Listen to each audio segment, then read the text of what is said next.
Hello friends, KG classes में आपका स्वागत है। आज हम आपको class 11th hornbill English medium है द एडवेंचर 7th पार्ट है, जिसके लेखक हैं जयंत नरलीकर, इसके बारे में बताएंगे। The Jija Mata Express sped along the Pune Bombay route considerably faster than the Deccan Queen. There were no industrial township outside Pune. The first stop, Lonavala, came in 40 minutes.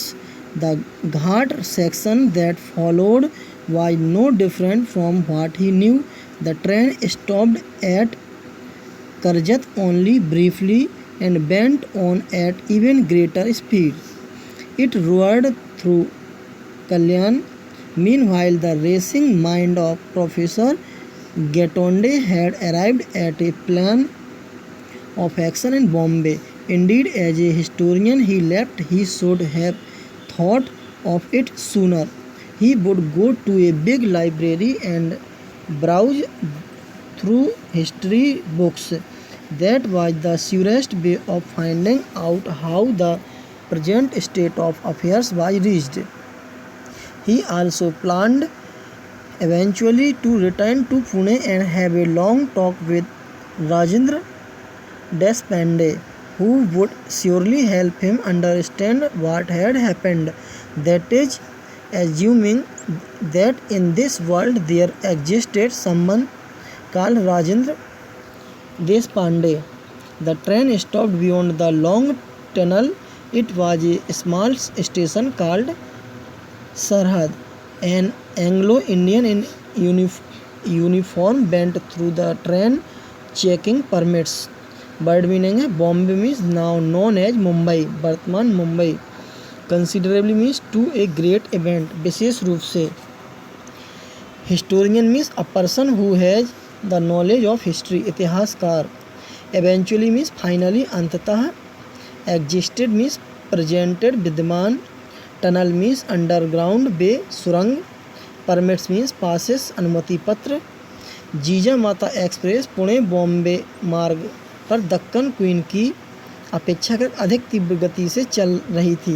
Pune के बाहर कोई औद्योगिक नगर नहीं थे. पहला स्टॉप स्टेशन लोनावाला 40 मिनट में आ गया. इसके पश्चात घाट का हिस्सा क्षेत्र आया. यह हिस्सा ऐसा ही था जैसे उसे पता था.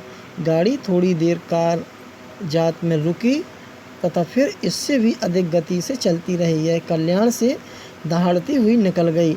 इसी बीच प्रोफेसर गेटोंडे के तीव्रगामी मन ने बम्बई में काम करने की योजना बना ली थी. वास्तव में इतिहासकार होने के कारण उसने अनुभव किया कि यह विचार पहले आ जाना चाहिए था.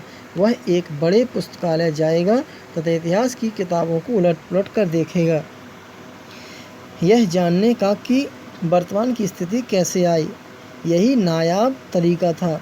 उसने यह भी सोच लिया कि वह अंततः पुणे वापस आकर राजेंद्र देशपांडे से लंबी वार्ता करेगा, जो निश्चित रूप से यह समझने में मदद करेगा कि यह कैसे घटित हुआ था, यह समझकर कि राजेंद्र देशपांडे नामक कोई व्यक्ति इस दुनिया में विद्यमान है.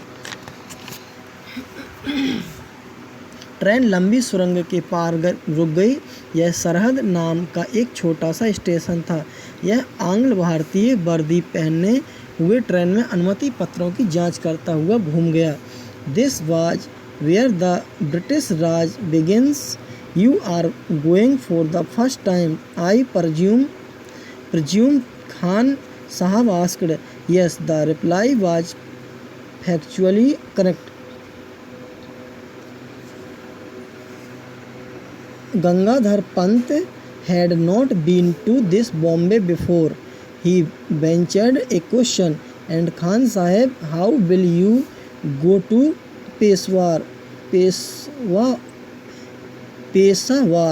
This train goes to the Victoria terminus. I will take the Frontier Mail tonight out of Central. How far does it go? By what route? Bombay to Delhi, then to Lahore and then Peshawar. A long journey. I will reach Peshawar the day after tomorrow. Thereafter Khan Sahib spoke a lot about his business and Gangadhar Pant was willing listener. for in that way he was able to get some flavor of life in this India that was so different. Word meaning factually means truly, तथ्यात्मक रूप से, ventured means dared साहस किया, billing means reluctant इच्छुक। यह वह स्थान है जहाँ से अंग्रेजी राज प्रारंभ होता है। मेरे हिसाब से आप पहली बार जा रहे हैं, खान साहब ने पूछा। हाँ, उत्तर तथ्यात्मक रूप से सही था। गंगाधर पंत इस बम्बई में पहले कभी नहीं आया था, उसने आकलन लगाते हुए प्रश्न किया। और खान साहब, आप पेशावर कैसे जाओगे? यह ट्रेन विक्टोरिया जाती है, आज मैं रात सेंट्रल से फ्रंटियर मेल पकड़ लूँगा। वहाँ कहाँ तक जाती है, किस मार्ग से? बम्बई से दिल्ली, फिर लाहौर और फिर पेशावर, एक लंबी यात्रा। मैं परसों पेशावर पहुँच जाऊँगा। तदुपरांत खान साहब ने अपने काम के बारे में बहुत कुछ बताया और गंगाधर पंत ध्यानपूर्वक सुनते रहे, क्योंकि इस प्रकार वह भारत में रहने सहने का अंदाज स्पष्ट समझ सका जो इतना अलग था। Thanks, best of luck.